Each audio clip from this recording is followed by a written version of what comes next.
ఆరాధనకు యోగ్యుడవై అయ్యా ప్రతి ఒక్కరిపై ఆత్మాభిషేకం వచ్చినందుకై నీకు వందనాలు, స్తోత్రాలు అయ్యా. అదే రీతిగా వాక్యమైన దేవుడవు, వాక్కు ద్వారా మీరే మాతో మాట్లాడుతూ రమ్మని, ఈ యొక్క పునరుత్థాన దినముకు కావలసిన వాక్య భాగమును మీరే మాకు అందిస్తూ రమ్మని, ఈ వారమంతా ఎలా జీవించాలో, ఈ వారమంతా మా జీవితాన్ని మేము ఎలా మార్చుకోవాలో, ఈ వారమంతా మేము ఎలా గడపాలో అటు రీతిగా అయ్యా తండ్రి తెలివైన మాటలు, జ్ఞానము గల మాటలు మీరు మాకు తెలియజేస్తున్నామని తండ్రి ప్రార్థిస్తూ యేసు క్రీస్తు నామములో ప్రార్థిస్తున్నాను తండ్రి, ఆమేన్. హల్లెలూయా, హల్లెలూయా.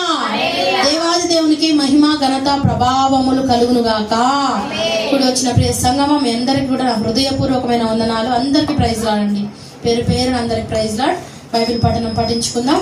పఠింప శ్రేష్ఠ గ్రంథము బైబిల్, పఠింప శ్రేష్ఠ గ్రంథము బైబిల్, అనుదినము పఠించిన ప్రేమతోడ నడుపును, ఓ పఠింప శ్రేష్ఠ గ్రంథము బైబిల్.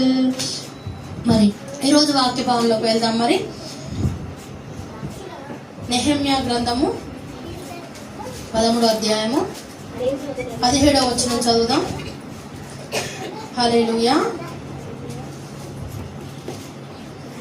ఈరోజు అంశం ఏంటంటే నిర్లక్ష్యము. నిర్లక్ష్యము. హల్లెలూయా. నిర్లక్ష్యం అనేది ఎంత ప్రాముఖ్యమైన విషయం అంటే చాలా మెయిన్ పాయింట్ అండి నిర్లక్ష్యం అనేది. నిర్లక్ష్యము సోమరితనముతో, ఇంకోటి ఏంటిది అవకాశమును కోల్పోవడము. అవకాశాలంటే మనకు వచ్చిన అవకాశాన్ని కోల్పోతూ ఉంటారు. ఎలా కోల్పోతారంటే వారిలో ఏముంటదంట, నిర్లక్ష్యం ఉంటది. ఆ నిర్లక్ష్యం వలన ఏం కలుగుతుంది, సోమరితనం వస్తుంది. ఆ సోమరితనం వలన వచ్చిన అవకాశాలను కోల్పోతూ ఉంటారు. కాబట్టి దేవుడు ఈరోజు ఈ విషయాలను బట్టి మనతో మాట్లాడబోతున్నాడు. చదవండమ్మా, నెహెమ్యా 13వ అధ్యాయము 17 నుండి చదువుదాం. 17-18 రెండు చదవండి. అంతటా యూదుల ప్రధానులను నేనెదురాడి విశ్రాంతి దినమును నిర్లక్ష్య పెట్టి మీరెందుకు ఈ దుష్కార్యమును చేయుదురు. నిర్లక్ష్యము చేసే విషయాలు కొన్ని. మీరు మీ జీవితాల్లో నిర్లక్ష్యం చేస్తున్నారా, మంచిగానే ఉంటున్నారా అండి? మంచిగా అయితే ఎవరు ఉండట్లేదు కదా, నిర్లక్ష్యం చేస్తున్నారు. అయితే ఈరోజు దేవుడు క్లియర్గా మీతో తెలియజేస్తున్నాడు, మీరు ఏమేమి నిర్లక్ష్యం చేస్తున్నారు, ఏమేమి కోల్పోతున్నారు, ఎలా ప్రవర్తిస్తున్నారు అనేది దేవుడు క్లియర్గా తెలియజేస్తున్నాడు. కాబట్టి ఈ వారం అంతా మీలో ఉన్న నిర్లక్ష్య స్వభావాలన్నింటినీ తీసివేసుకొని లాగున దేవుడు ఈరోజు మాట్లాడుతున్నాడు. నిర్లక్ష్యం వలన మనం ఎంతగానో కోల్పోతా ఉన్నామండి. కాబట్టి ఇక్కడ మొదటిగా నిర్లక్ష్యము దేన్ని చేస్తున్నారంట చదువుదాం. అంతటా యూదుల ప్రధానులు ఎదురాడి విశ్రాంతి దినమును నిర్లక్ష్య పెట్టి మీరెందుకు ఈ దుష్కార్యమును చేయుదురు. ఏమి నిర్లక్ష్యం పెట్టారంట? మొదటగా విశ్రాంతి దినమును అంటే పునరుత్థాన దినమును, దేవుని సన్నిధిని ఏం చేస్తున్నారంట? నిర్లక్ష్యము, కేర్లెస్, పట్టించుకోకుండా, అసలు ఏమాత్రం భయము భక్తి ఏం లేకుండా ఇష్టానుసారంగా జీవిస్తున్నారు. నిర్లక్ష్యం. పోకుండా మాయలే ఈ వారం ఏంటండి, ఏంటి ఈ వారం ఏం పోకుండా మాయలే, చూద్దాంలే, ఎప్పుడో చేతనైనప్పుడు, ఎప్పుడో ఒప్పుకున్నప్పుడు అన్నట్టుగా ఎలా చేస్తారు? నిర్లక్ష్యం చేస్తూ ఉంటారు. ఈరోజు నిర్లక్ష్యం వల్లనే మందిరానికి రాలేకపోతున్నారు. వణుకు లేదు, వణుకు, భయము, భక్తి అనేది లేదండి. భయంకరమైన నిర్లక్ష్య స్వభావాలు హృదయాల్లో ఉంటా ఉన్నాయి. కాబట్టి ఇక్కడ ప్రజలతో మాట్లాడుతూ చెప్తున్న మాటలు ఏంటంటే, మీరు విశ్రాంతి దినమును నిర్లక్ష్య పెట్టి ఏం చేస్తున్నారంట? దుష్కార్యములు చేస్తున్నారు. అయితే విశ్రాంతి దినమును, దేవుని సన్నిధిని, పునరుత్థాన దినమును, దేవుణ్ణి ఆరాధించవలసిన రోజును, దేవుని సన్నిధికి రావాల్సిన సమయమును నిర్లక్ష్య పెట్టడము దేనితో సమానం అంట? దుష్కార్యము చేయుటతో సమానము. దుర్మార్గుడు అని పోయిన వారంలో తెలియజేస్తుంది. దుర్మార్గుడు అంటే వేరే మార్గంలో ఉన్నాడు. వేరే మార్గంలో ఉన్నవాడు ఏం చేస్తున్నాడు? దుష్కార్యములు చేస్తున్నాడు. దుష్కార్యం అంటే ఏంటిది? చెడ్డ కార్యాలు. దేవుని సన్నిధిని నిర్లక్ష్యం పెట్టి ఏ కార్యాలు చేస్తున్నారు? దుష్కార్యములు మాత్రమే చేస్తారు, కానీ వారి నుండి ఒక్క మంచి కార్యము కూడా రాదు. సన్నిధిని నిర్లక్ష్య పెట్టే మనసున్న వారిలో దుష్కార్యములు మాత్రమే ఉంటాయి. దేవునికి అయిష్టమైన కార్యాలు మాత్రమే ఉంటాయి. ఎప్పుడైతే భయముతో భక్తితో నిర్లక్ష్యం కాకుండా దేవుని సన్నిధికి పరిగెత్తుకుంటూ వస్తారో వారిలో ఉన్న దుష్ట కార్యాలన్నింటినీ కూడా దేవుడు తీసివేస్తాడు. కానీ ఇక్కడ దేవుడు మనకు తెలియజేస్తున్నాడు ఏంటంటే, నిర్లక్ష్య పెట్టి దుష్కార్యములు చేసేటట్లుగా, చెడ్డ పనులు చేసేటట్లుగా, చెడ్డ కార్యాలు చేసేటట్లుగా ఎందుకు మీరు నిర్లక్ష్య పెట్టి దుష్కార్యములు చేస్తున్నారు అని ప్రశ్నిస్తున్నాడండి. ఇక్కడ దేవుడు ప్రశ్నిస్తున్నాడు ప్రతి ఒక్కరిని, మనల్ని, మన కుటుంబంలో ఉన్న వారిని కూడా ప్రశ్నిస్తున్నాడు దేవుడు. మీరెందుకు నిర్లక్ష్యము చేసి దుష్కార్యముగా నిలబడుతున్నారు? దేవుని నిర్లక్ష్య పెట్టడమే, దేవుని సన్నిధి నిర్లక్ష్య పెట్టడమే దుష్కార్యము. అదే చాలా పెద్ద దుష్కార్యము, చెడ్డ కార్యం అది. ఆ కార్యము ఎవరు కూడా చేయకుండా ఉండాలి. లేదు మేము ఎప్పుడు కూడా ఈ కార్యము చేయలేదు అన్న వాళ్ళు ఉన్నారండి? దేవుని సన్నిధిని ఎప్పుడు కూడా మీరు దుష్కార్యము చేయకుండా ఉన్నాము అన్న వాళ్ళు ఎవరైనా ఉన్నారా? అలాంటి పరిస్థితిలో ఉంటున్నాం మనం. ఇంకా ఎంతో బలంగా మనం ఉండాలి. దేవుని వాక్యంలో ఇంకా బలంగా పట్టబడాలి, ఇంకా బలముగా ఉండాలి. మనలో ఏ వాక్యము చెప్పినా కూడా దేవుడు వచ్చి నిలబడ్డా ఎత్తబడే సంఘముగా ఉన్నప్పుడు మనము రెడీగా ఉండాలి.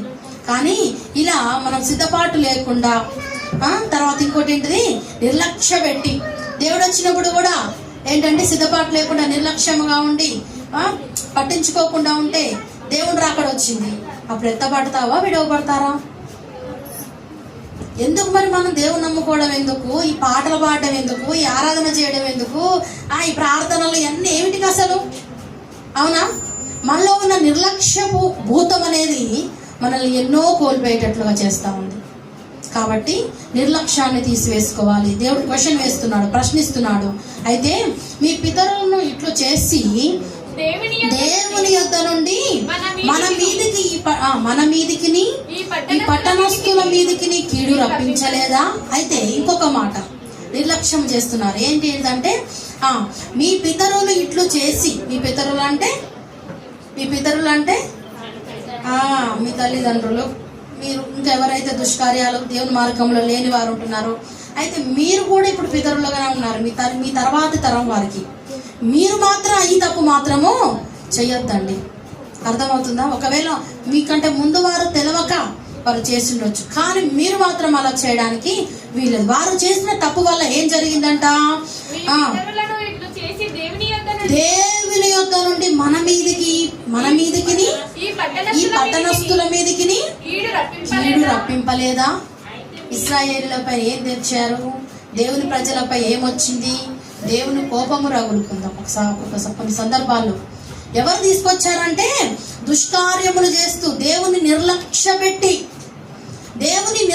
పెట్టడం వలన మన పైకి ఏమొస్తుందంటమ్మా? కీడు. నిర్లక్ష్యం వచ్చిందంటే నిర్లక్ష్యం ఈజ్ ఈక్వల్ టు ఏంటిది?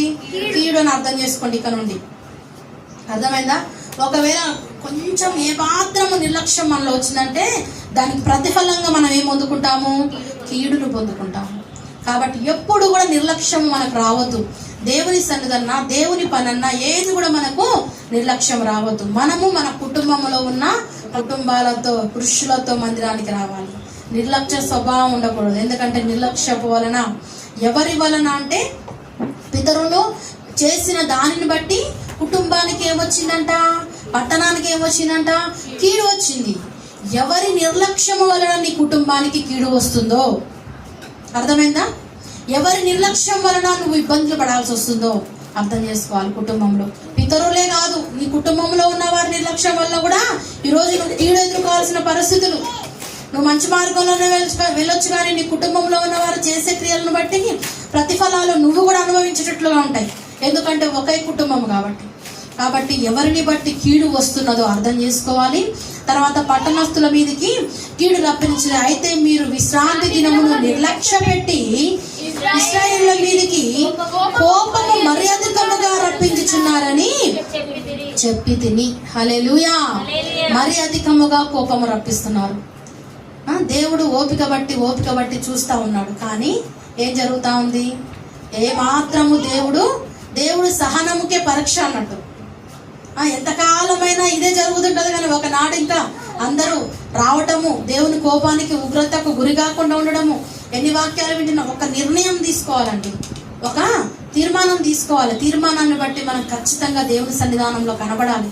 మరి విశ్వాసులైన వారు, దేవుని బిడ్డలైన వారు, ఆత్మీయులైన వారికి అలాంటి విశ్వాసము లేకుండా అయిపోతుంది, అలాంటి విధానం లేకుండా అయిపోతుంది.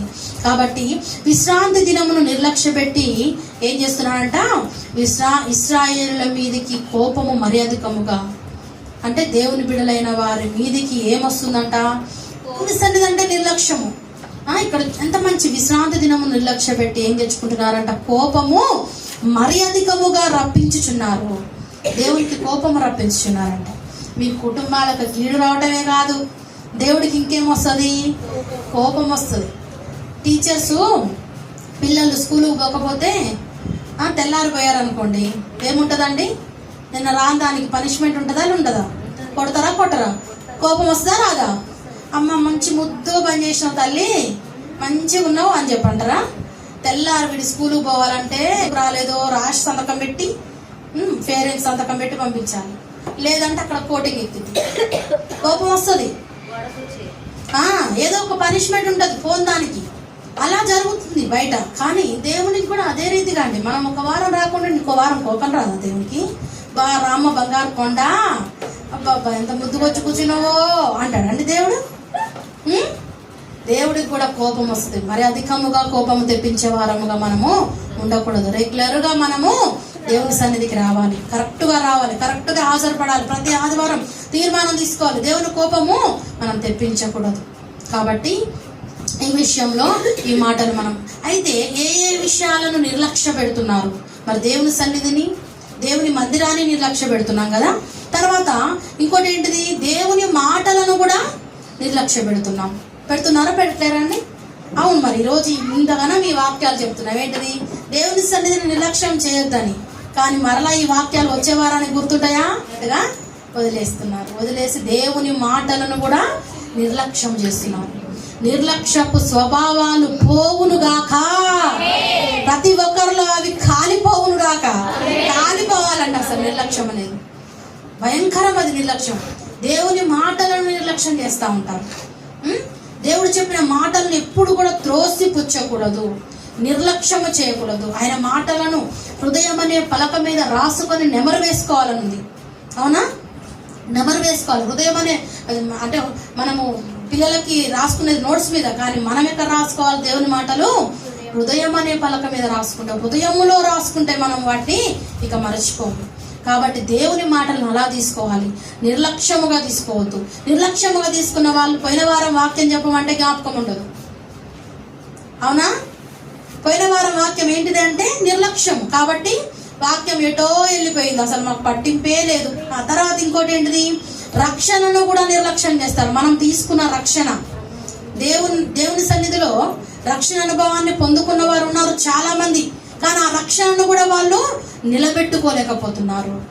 రక్షణ యొక్క విలువ వాళ్ళకు తెలియకుండా అయిపోతుంది.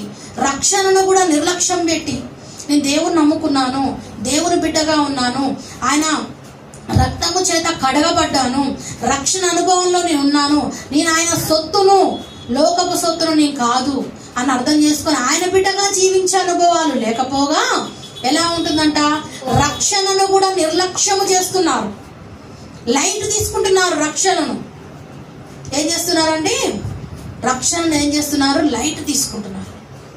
కాబట్టి రక్షణ విషయంలో చాలా జాగ్రత్త.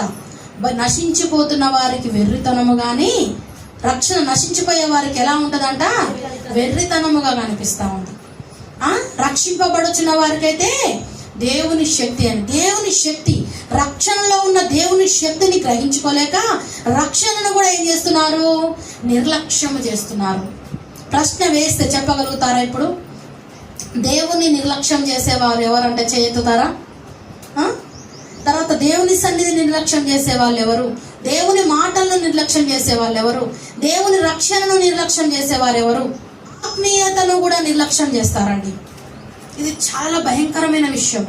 ఏంటిదంట, ఆత్మీయత అంటే మనలో ఉన్న భక్తి, మనలో ఉన్న విశ్వాసాన్ని ఏం చేస్తారు, లైట్ తీసుకుంటూ ఉంటారు, నిర్లక్ష్యం చేస్తూ ఉంటారు. చేసి దానిలో స్టాండర్డ్గా బలంగా నిలబడకపోగా ఏం చేస్తారు? ఏ అమ్మ వచ్చి ఏది చెప్పినా, ఎవరెటో చూపినా ఓకే ఓకే అన్నట్టుగా పడిపోతారు. ఇష్టానుసారమైన పనులు చేస్తారు. ఆత్మీయతను ఎప్పుడు కూడా నిర్లక్ష్యం చేయొద్దండి. ఇది చాలా చాలా చాలా ఇంపార్టెంట్ విషయం. ఇది అర్థం చేసుకోవాలి. ఆత్మీయతను ఎప్పుడైనా నిర్లక్ష్యం చేశారేమో ఒకసారి జ్ఞాపకం చేసుకోండి. ఎక్కడైనా సరే ఆత్మీయత, నువ్వెలా దేవుని రక్తంలో కడిగి ఎంత బలంగా ఆత్మీయంగా నిలబడ్డావో, నీలో ఉన్న భక్తిని, నీలో ఉన్న విశ్వాసాన్ని, నీలో ఉన్న ఆత్మీయతను నువ్వెప్పుడు కూడా నిర్లక్ష్యము చేయకూడదు. అర్థమవుతుందా అండి? ఇవన్నీ కూడా జ్ఞాపకం ఉంచుకుందాం. మరి చెప్పగలుగుతామా నిర్లక్ష్యం మేము ఎప్పుడు చేయలేదు, చేశాము అన్న వాళ్ళు చేయొద్దండి. ఆత్మీయతను కూడా నిర్లక్ష్యం చేశాము. ఎందుకంటే అర్థం అవుతుందా, నేను చెప్పే అర్థం అవుతున్నాయా కాదా అని అడుగుతున్నా. ఆత్మీయతను నిర్లక్ష్యం చేస్తున్నారా? చేస్తున్నాం కదా, లైట్ తీసుకుంటున్నారు. ఆత్మీయత నిర్లక్ష్యం చేసుకోవడంలో ఏమవుతుందంటే దేవుని సన్నిధికి వెళ్ళాలని శుక్రవార ప్రార్థనలు, ఆదివార ప్రార్థనలు, ఇంకా వేరే ప్రార్థనలు ఉన్నప్పుడు నిర్లక్ష్యము ఉండకూడదు. చాలా విలువైన మాటలు ఈరోజు. ఎందుకంటే మనుషుల గొప్పల కోసం కాదు, మనం ఒక స్టాండర్డ్లో ఉండాలి. మనిషిని చూడొద్దు, మనిషిని అసలు చూడొద్దు. నేను మనిషిని ఎప్పుడు చూడమంటే ఎంతకైనా తగ్గించుకుంటాం. కానీ మీరు ఒక స్థానంలో ఉండాలంటే, మీకు ఒక అథారిటీ రావాలంటే, మీరు గొప్పగా ఉండాలంటే మీకు కొన్ని వాల్యూస్ ఉంటాయి, కొన్ని విలువలు ఉంటాయి.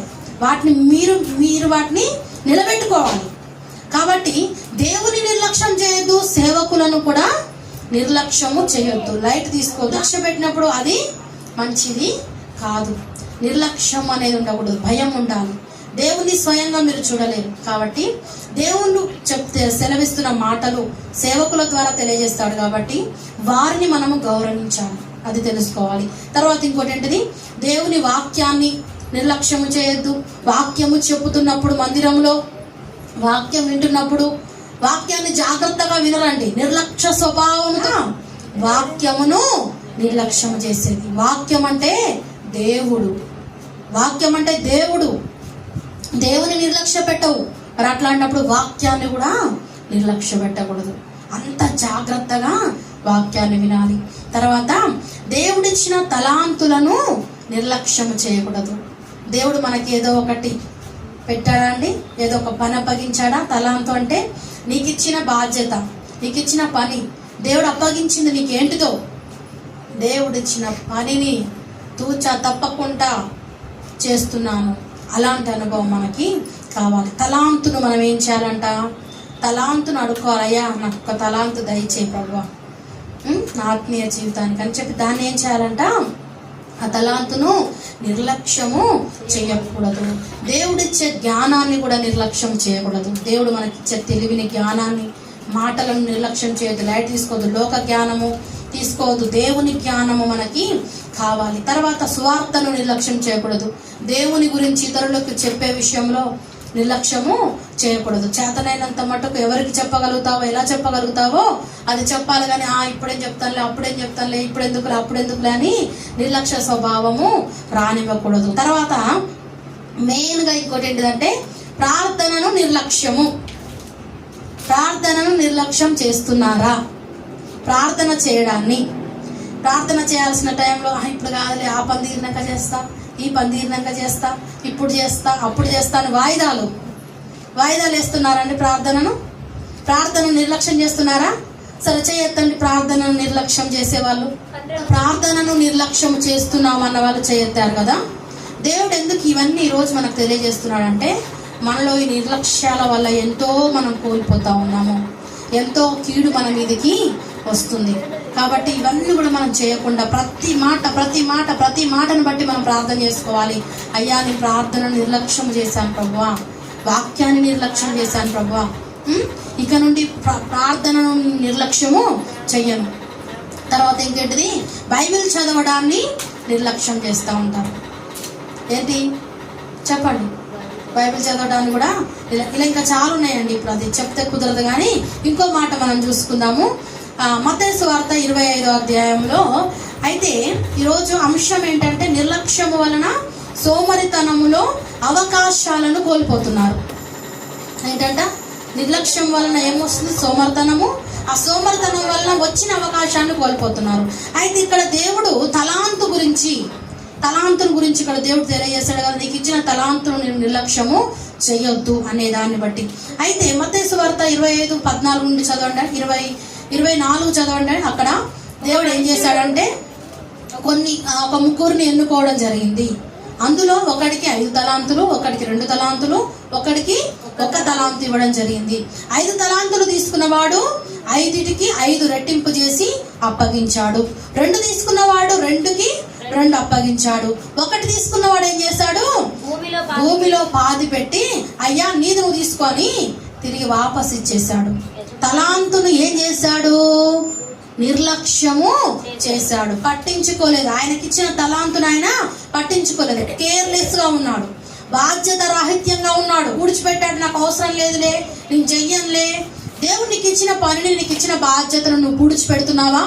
1 తలాంతు తీసుకున్నవాడు పూడ్చిపెట్టినట్టుగా పూడ్చిపెడుతున్నావా?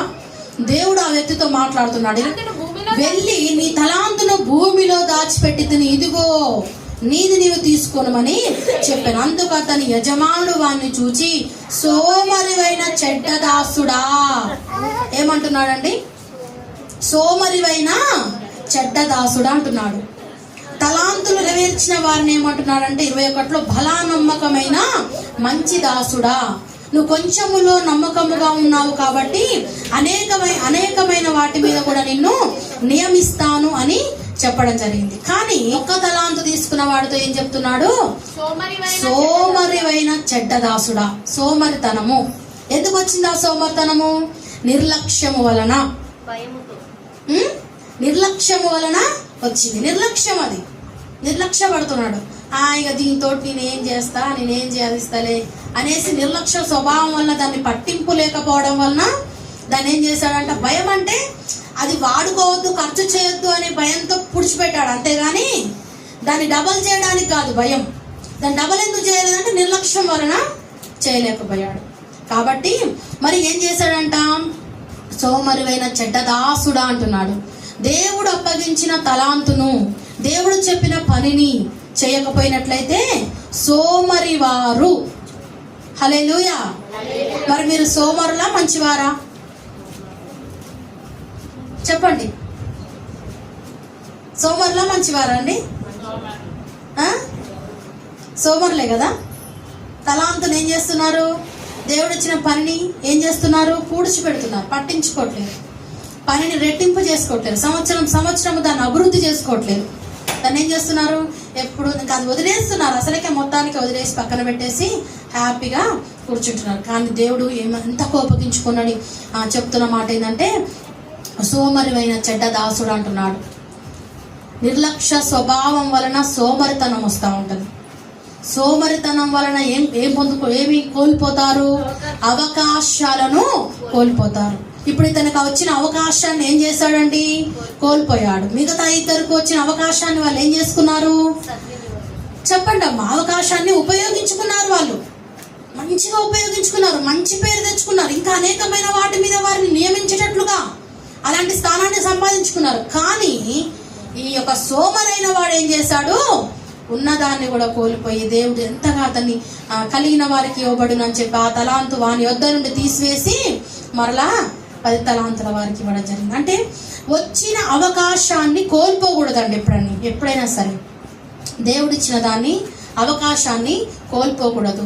ముందుకు వెళ్తూనే ఉండాలి, అందులో విజయాన్ని సాధిస్తూనే ఉండాలి.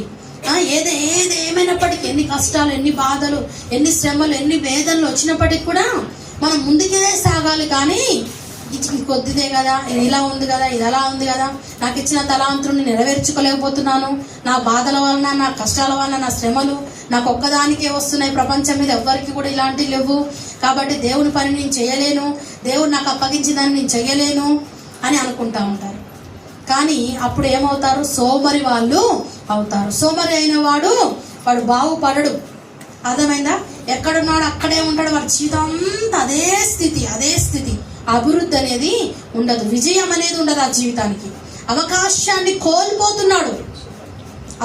వచ్చిన అవకాశాన్ని చేజిక్కించుకోవాలండి ఎప్పుడైనా సరే.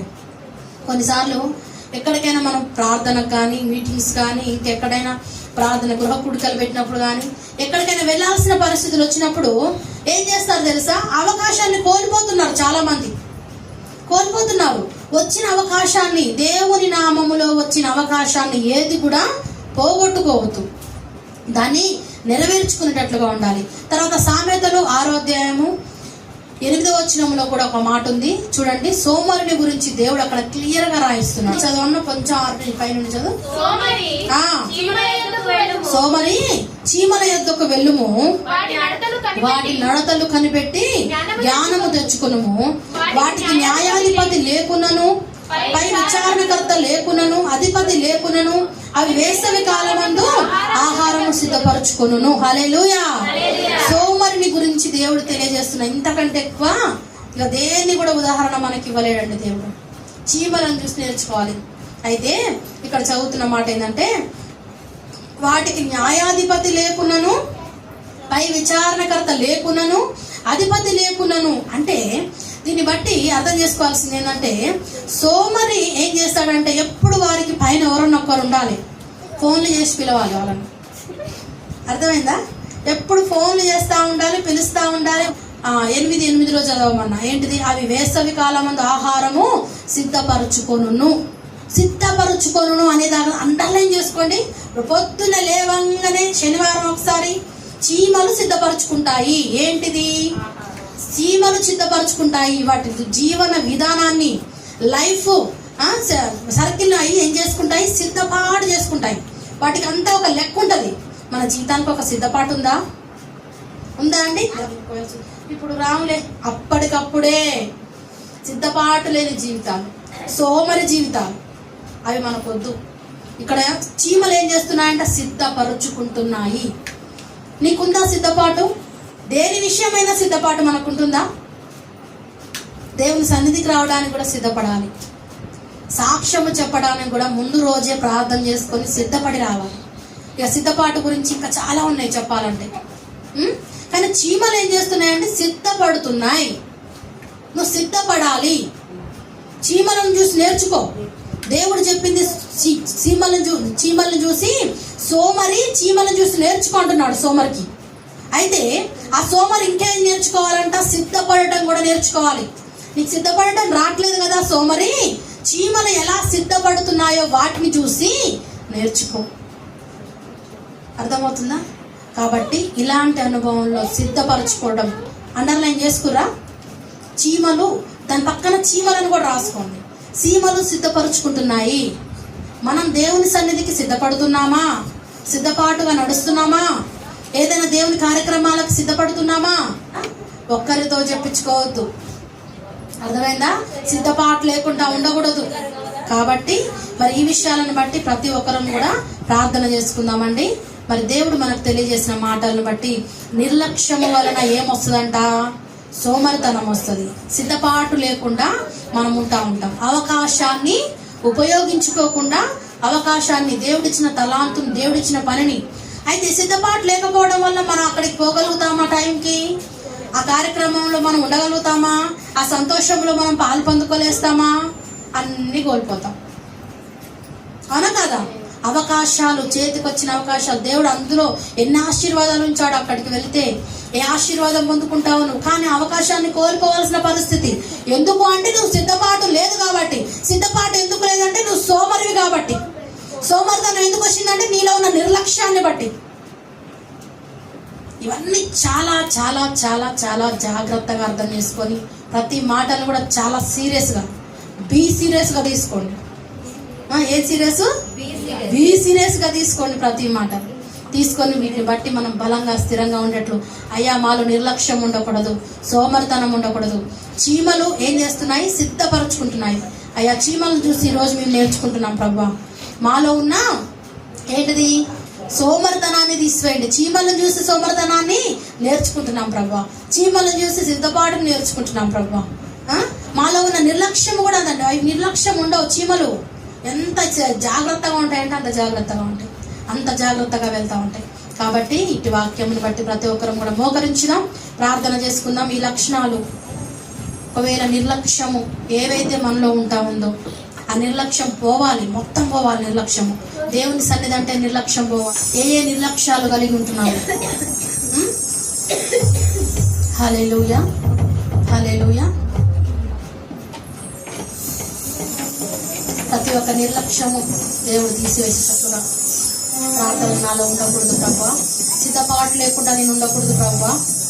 దేవుని నిర్లక్ష్యం చేస్తున్నావా? దేవుని సన్నిధి నిర్లక్ష్యం చేస్తున్నావా? సేవకులను నిర్లక్ష్యం చేస్తున్నావా? దేవుని మాటలను నిర్లక్ష్యం చేస్తున్నావా? రక్షణను, ఆత్మీయతను, తర్వాత దేవుని వాక్యమును, దేవుడిచ్చిన తలాంతులను, ఒక తలాంతు తీసుకున్నవాడు నిర్లక్ష్యం చేశాడు. దేవుడిచ్చే జ్ఞానాన్ని నిర్లక్ష్యం చేస్తున్నావా? దేవుని రాజ్యాన్ని, పరలోక రాజ్యాన్ని ఒకవేళ నిర్లక్ష్యం చేస్తున్నావేమో అర్థం చేసుకో. ఈరోజు ప్రార్థనను, బైబిల్ చదవటాన్ని ఏది నిర్లక్ష్యం చేస్తున్నావా? ఈరోజు దేవుడు నీతోటే మాట్లాడుతున్నాడు. ఆత్మీయులుగా మనం ఉంటున్నాం, మనలో నిర్లక్ష్యం ఉండడానికి వీల్లేదు. కొనుకుతో ఉండాలి, క్రమశిక్షణతో ఉండాలి, సిద్ధపాటుతో ఉండాలి. కాబట్టి ఇట్లాంటి సిద్ధపాటును మా అందరికి దయచేయండి ప్రభా. ప్రార్థన చేసుకుందాం, ఒకటొకటిగా ఒప్పుకుందాం. దేవుని సన్నిధానంలో హృదయపూర్వకంగా ఒప్పుకుందాం. స్తోత్రం, స్తోత్రం, స్తోత్రం, స్తోత్రములైనా పరిశుద్ధుడాన్ని బంగారు పాదముల కొందనాలు స్తుతులు స్తోత్రాలు చెల్లిస్తున్నాం ప్రభా. అద్భుతకరుడు, ఆశ్చర్యకరుడు అయ్యానికి కొందనాలు స్తోత్రాలు చెల్లిస్తున్నాం ప్రభా. అయ్యా ఈరోజు ప్రాముఖ్యంగా ఎన్నో అయ్యా శ్రేష్టమైన మాటలు మీరు మాతో మాట్లాడుతూ వచ్చినందుకు, గంభీరమైన మాటలు మీరు మాకు తెలియజేసినందుకు నీకు వందనాలయ్యా. మేము ప్రతి మాట కూడా సీరియస్గా తీసుకొని అయ్యా మా హృదయం అనే పలక మీద రాసుకొని వాటిని బట్టి జీవించే కృప మాకు దయచేయండి అయ్యా. మాలో నిర్లక్ష్యము, ఏ ఏ వాటిపై నిర్లక్ష్యము కలిగి ఉంటున్నామో, ఎలా సోమరితనము కలిగి ఉంటున్నామో అయ్యా, నిర్లక్ష్యం వలన సోమరితనముతో మాకు వచ్చిన అవకాశాలను కోల్పోతూ ఉన్నాం ప్రభా. మా యొక్క అభివృద్ధిని మేము కోల్పోతున్నాం ప్రభా. అదే రీతిగా ఉండకుండా సోమరితనాన్ని మాల నుండి తీసివేసి చీమలు ఎలా సిద్ధపరుచుకుంటున్నాయో, సిద్ధపడుతున్నాయో, చీమలను చూసి నేర్చుకుంటున్నాం ప్రభా. ఈరోజు సిద్ధపడటం నేర్చుకుంటున్నాం, చీమలను చూసి సిద్ధపడటం నేర్చుకుంటున్నాం ప్రభా. అయ్యా తండ్రి, అవి ఎలా సిద్ధపడుతూ ముందు జాగ్రత్తగా ఉంటున్నాయో అలాంటి అనుభవం మాకు కూడా దయచేయండి అయ్యా. మీరు మాతో మాట్లాడుతున్న ప్రతి మాటను బట్టి నీకు వందనాలయ్యా. మమ్మల్ని సరిచేయడానికే ప్రభువా, మమ్మల్ని ప్రేమిస్తూ వచ్చినందుకే వందనాలు. విశ్రాంతి దినంలో నిర్లక్ష్య పెట్టి కీడును తెచ్చుకుంటున్నారు అంటున్నావు ప్రభా. అవునయ్యా, ఏ కుటుంబంలో ఉంటున్న వారు కూడా నిర్లక్ష్యం అయ్యా, ఆదివారమును నిర్లక్ష్యము చేయకూడదు ప్రభా. అయ్యా భయంతో, భక్తితో, సిద్ధపాటుతో నీ సన్నిధికి రావాలయ్యా. సోమరితనం వలన, కేర్లెస్ గా ఉండడం వలన అయ్యా నీ సన్నిధికి రాలేకపోతున్నారయ్యా. అటు వారిని ఒక్కసారి అయ్యా గద్దించి ప్రభు వారిలో ఉన్న నిర్లక్ష్యమును తీసివేసి ప్రతి ఒక్కరు భయముతో, భక్తితో, వణుకుతో పరిగెత్తుకుంటూ నీ సన్నిధికి వచ్చేటట్లుగా అయ్యా ఈరోజు విత్తబడిన వాక్యాన్ని ప్రతి ఒక్కరు హృదయంలో నీరు కట్టి ఫలింపచేయండి. బిడ్డలు విన్న వాక్యాన్ని అనేకులకు చెప్పేటట్లుగా అయ్యా మీరు సహాయము చేస్తున్నామంటే ప్రార్థన చేస్తూ ఈరోజు మోకరించిన ప్రతి ఒక్కరికి ప్రత్యేకమైన రీతిలో అయ్యా దీవించమని, ఆశీర్వదించమని ఈరోజు నా అవకాశం ఉపయోగించుకున్నాను ప్రభా. ఈ అవకాశాన్ని ఉపయోగించుకున్న బిడ్డలకు తగిన ప్రతిఫలాలు దయచేసి పెట్టమని ప్రార్థిస్తూ నజరేయుడైన యేసుక్రీస్తు నామములో ప్రార్థించి అడిగి వేడుకుంటున్నాను తండ్రి. ఆమేన్.